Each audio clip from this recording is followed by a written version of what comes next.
Hello family, કેમ છો બધા? જય દ્વારકાધીશ, જય મુરલીધર। આપણે જવું છે ખેતરે, જીરામ દવા છાંટે, અહીંયા દવા દેવા।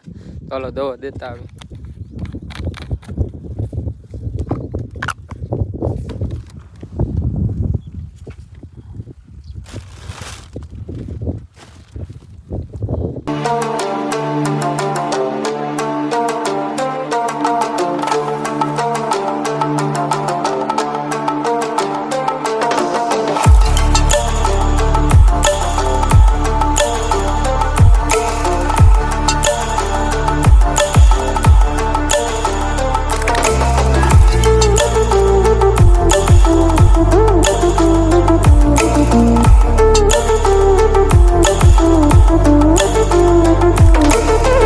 આપણે આવી ગયા ખંભાળીએ। બાપાને દાંત દુખતો તો દાંત કઢાવે, હોસ્પિટલ છે।